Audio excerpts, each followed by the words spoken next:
የባህል ሙዚቃ ሲነሳ ክራርና ማሲንቆ በሊቃውንት እጅ ሲቃኝ ከሁሉም ቀድሞ በአይምሯችን ላይ የሚገነባው የሱ ምስል ነበር። ድምጹ የደረቀውን ልብ የሚያርስ፣ ወኔው መድረክን የሚያናውጥ፣ የጨዋታ ፈገግታው ደግሞ ሰውን ከጭንቀት ሙሉ በሙሉ የሚያላቅቅ የጥበብ ባለዕዳ ነበር። ሰማኸኝ በለው ወይም የሙዚቃ አፍቃሪው በቅጽል ስሙ እንደሚጠራው ሰሜ ባላገሩ። ነገር ግን ያን ሁሉ በሚሊዮን የሚቆጠሩ ህዝብ በፈገግታና በዜማ ሲያረካ የነበረው በባህላዊው የጥበብ ማማ ላይ እንደ ፋኖስ በርቶ የደመቀው ኮከብ ዛሬ የለም። መላውን የኢትዮጵያን የጥበብ ማህበረሰብ በድንገተኛ ሐዘን ስቅስቅ አድርጎ ያስለቀሰ፣ ሰማይና ምድርን ያደረቀ ያመርዶ ዛሬ በይፋ ተሰምቷል። ባደረበት ጽኑ ህመም ምክንያት በሕክምና ሲረዳ ቆይቶ በዛሬው ዕለት ከዚህ ዓለም በሞት መለየቱን የቅርብ ቤተሰቦቹና ፋና ዲጂታል በይፋ አረጋግጠዋል።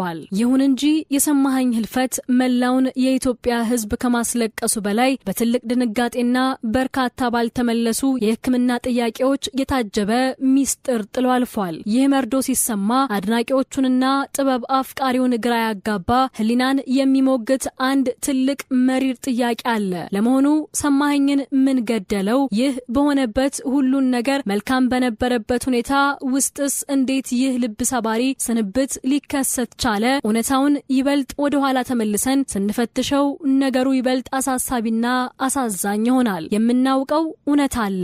አርቲስት ሰማኸኝ በለው ላለፉት ጥቂት ጊዜያት ሰውነቱ በከፍተኛ ሁኔታ ጨምሮ የክብደት መጨመር አጋጥሞት እንደነበር መላው ህዝብ ያስተዋለው ጉዳይ ነበር። በመድረክ ላይ የነበረው እንቅስቃሴና በቴሌቪዥን መስኮት ሲቀርብ የሚታየው የሰውነት ቁመና በከፍተኛ ሁኔታ ተለውጦ ነበር። ይህንን ተከትሎም በርካታ አድናቂዎቹ ስለ ጤንነቱና ስለ ውፍረቱ መጨነቅ መጀመራቸው አልቀረም። ሆኖም ግን አርቲስቱ ጥበቡንና መድረኩን ፍጹም በሚያስደምም ወኔ ይዞ ስለቀጠለ ይሄ የሰውነት መጨመር ከስራው አላገደውም ነበር።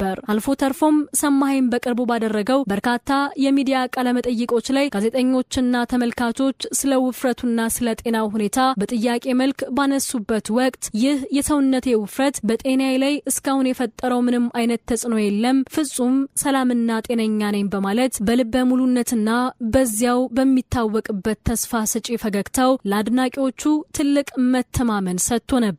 ነገር ግን ሚስጥሩና ልብ ሰባሪው ታሪክ የሚጀምረው እዚህ ጋር ነው። ሰማኸኝ ጤነኛ ነኝ ብሎ አድናቂዎቹን ቢያረጋጋም ለጤናው ካለው ጥንቃቄና ነገሮችን ካለማሳለጥ አንጻር ግን በቅርቡ ይህንን የሰውነቱን ውፍረት ለመቀነስ በከፍተኛ ዲሲፕሊንና ትኩረት የሕክምና ክትትል ማድረግ ጀምሮ ነበር። በሕክምና ባለሙያዎች የታገዘና የራሱን ጥረት የጨመረበት ይህ ሂደት ደግሞ እጅግ ስኬታማ እየሆነ መጥቶ በአጭር ጊዜ ውስጥ ከ10 ኪሎ በላይ የሰውነት ክብደት መቀነስ እንደቻለ በኩራትና በደስታ ተናግሮ ነበር። አስቡት፣ አንድ ሰው የጤናውን ሁኔታ ተከታትሎ የሕክምና ምክርን ሰምቶ ክብደቱን በከፍተኛ ሁኔታ እየቀነሰና እንደ ቀድሞ ተለዋዋጭና ቀልጣፋ የሰውነት ቁመናውን ጥንካሬው እየተመለሰ ባለበት ፍጹም ተስፋ ሰጪና የነገ ስራዎቹ ብሩህ በነበሩበት በዚህ ሁኔታ ላይ ሳለ ይህ ድንገተኛ መርዶ ሊሰማ ቻለ። ክብደቱን ለመቀነስ ያደረገው የሕክምና ክትትል ከዚህ ድንገተኛ ህልፈት ጀርባ ምን አይነት ግንኙነት ሊኖረው ይችላል? ወይስ ድምጻቢው ለህዝብ ያልተናገረው ሌላ ስር የሰደደ ድብቅ የጤና እክል ነበረበት?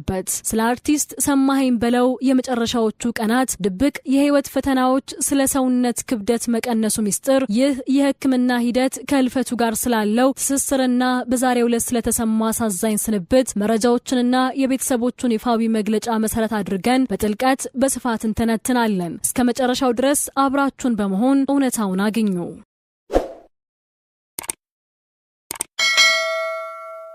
ሰማኸኝ በለው የጥበብን ማር የቆረሰው የዜማንም ስልት እየቀሰቀሰው በባህል በታሪክና በወግ እጅግ በበለጸገችውና የሊቃውንት መናኸሪያ በሆነችው በጎጃም ምድር ነው። ይህች ምድር ዝም ብላ አዝማሪና ድምፃዊ አታበቅልም። የራሷ የሆነ ጥልቅ የቅኝት ሚስጥር፣ የራሷ የሆነ የግጥም ምትና የሰውን ልብ በጥበብ የመግዛት ረቂቅ ሀብት አላት። ሰማኸኝም ገና በሽንኩርት ዕድሜው ገና በልጅነቱ ነበር ይሄ በውስጡ የነበረው የሳት ጥበብ እሳቱ የተቀጣጠለው። የቀጠለው። እሱ ያደገው ዘመናዊ ቴክኖሎጂና ዲጂታል ሚዲያ በነበረበት ዓለም ውስጥ አልነበረም። የገጠር ጨዋታዎችን፣ የሰርግና የክረምት ወረቦችን፣ የሰኔና የሰኞን እንጉርጉሮዎችን ከታላላቆች ጆሮ እየሰረቀ የላሊበላን ስልቶችና የአዝማሪዎችን የሰምና ወርቅ ተረት በተመስጦ እየሰማ ነበር ያደገው። በተለይም ባህላዊውን የክራር አወቃቀር፣ አውታሮቹ እንዴት እንደሚቃኙ፣ ጣቶቹ በጅማቶቹ ላይ ሲያርፉ ምን አይነት የነፍስ ስርቃትን እንደሚፈጥሩ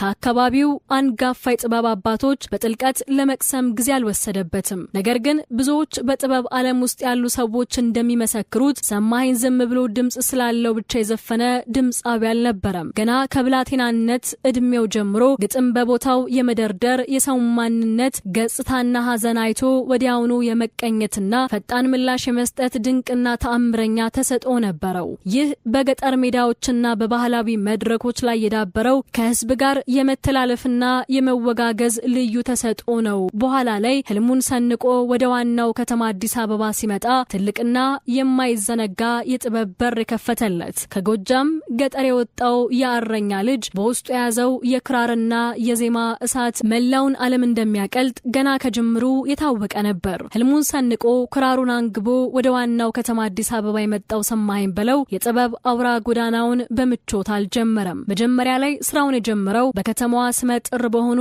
የባህል ምሽት ቤቶች ውስጥ ነበር።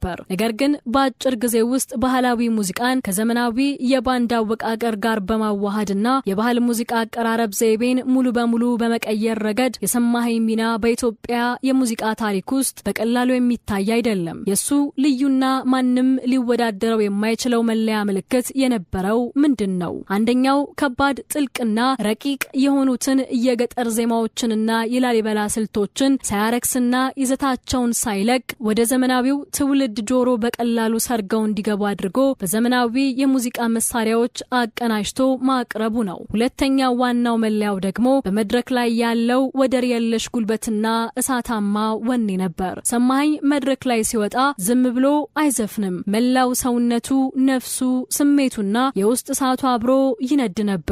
ላቡ ጠብ እስኪል ድረስ ክራሩን እየገረፈ ህዝቡን ወስዶ ህዝቡ ውስጥ እየገባ የሚፈጥረው መስተጋብር እጅግ አስደናቂ ነበር። ይህ ልዩ ብቃቱ ነው ከአዝማሪ ቤት ጠባብ መድረኮች አውጥቶ በሀገሪቱ ትላልቅ ብሔራዊ መድረኮች፣ በስቴዲየሞችና በባህር ማዶ ኮንሰርቶች ላይ ተፈላጊነቱ የላቀ እንዲሆን ያደረገው። በዲጂታል ዘመንም ቢሆን በዩቲዩብ ላይ እንደ ኤችጂ ኢንተርቴይንመንት ባሉ ታላላቅ ቻናሎች የተለቀቁት ነይ ዘመድዬ፣ እንዴት ነሽ፣ ደቦት እንስራና ባላገር የተሰኙ ስራዎቹ በአጭር ጊዜ ውስጥ በ10 ሺዎች የሚቆጠሩ እይታዎችን በመሰብሰብ የዲጂታል ማህበረሰቡን ልብ መግዛት ችለዋል። እሱ የትኛውንም ዘፈን ሲጫወት የትውልድ ቀዩን የጎጃምንና የወሎን ጨዋታ ይዞ ስለነበር አድማጮች የገጠሩን ውበትና የባህል መዓዛ በከተማው መድረክ ላይ በቁም እንዲያዩት አድርጓል። ከባህል ምሽት ቤት ተነስቶ የብሔራዊ ዝና ማማ ላይ የደረሰው ይኸው የጥበብ ኮከብ በኢትዮጵያ የባህል ሙዚቃ ላይ የማይፋቅ ታላቅ አሻራ ጥሎ አልፏል። አርቲስት ሰማኸኝ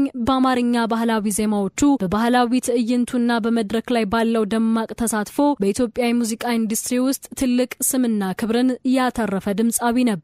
ከሁለት አስርት ዓመታት በላይ በዘለቀው የጥበብ ጉዞ በልዩ ድምጽ አወጣት ስልቱና ለባህላዊ እሴቶች በነበረው ጥልቅ ፍቅር የአማርኛ ባህላዊ ሙዚቃን ጠብቆ ለማቆየትና ይበልጥ ለማስፋፋት ከፍተኛ አስተዋጽኦ ማበርከቱ ይታወቃል። አርቲስቱ ደመቅ ያሉ ምቶች ባላቸው ስራዎቹ የሚታወቅ ሲሆን ይህም በመላው ሀገሪቱ በሚገኙ በርካታ አድማጮችና የጥበብ አፍቃሪዎች ዘንድ ተወዳጅነትን እንዲያተርፍ አስችሎታል። የመንግስት መገናኛ ብዙሃን ከቤተሰቦቻቸው ያገኙትን መረጃ ዋቢ በማድረግ እንደዘገቡት አርቲስት ሰማኸኝ በለው በሕክምና ላይ ሳለ ዛሬ ሰኔ 8 ቀን 2018 ዓ.ም ህይወቱ አልፏል። ስለ አርቲስቱ የህመም መንስኤ ሆነ ስለ ቀብር ስነ ስርዓቱ ዝርዝር ሁኔታዎች አሁን ላይ የወጣ ተጨማሪ መረጃ የለም። አዎ ሰማኸኝ በለው በአካል ከኛ ተለይቷል። ስጋው ወደ መሬት ቢመለስም ያ ያንገበገበው ድምጹ ነይ ዘመድዬ፣ እንዴት ነሽ፣ ደቦት እንስራና ባላገር እያለ ያቀነቀናቸው ውብ ዜማዎቹና ለኢትዮጵያ ባህል ሙዚቃ የከፈለው መስዋዕትነት ግን በትውልድ ልብ ውስጥ መቼም ቢሆን አይሞትም። እሱ በስራዎቹ ዘላለማዊ ሆኖ ይኖራል። የተከበራችሁ የአስገራሚ ሁኔታ ቤተሰቦች ስለ ድንቁ አርቲስት ሰማኸኝ በለው ስራዎችና ህይወት የነበራችሁን ትዝታ ለተለያዩ ቤተሰቦቹና ለአድናቂዎቹ ያላችሁን የሐዘን መግለጫ ከታች ባለው የኮሜንት ኮሜንት መስጫ ላይ አጋሩን። ለተወዳጁ አርቲስት ሰማኸኝ በለው ነፍሱን ባጸደ ገነት ያኑርልን፣ ለቤተሰቦቹና ለወዳጆቹ ሁሉ መጽናናትን ይስጥልን። ለቻናላችን አዲስ ከሆናችሁ ደግሞ አሁኑኑ ሰብስክራይብ በማድረግ የደውል ምልክቷን ተጭነው ቤተሰብ ይሁኑን። ሰላም ቆዩን።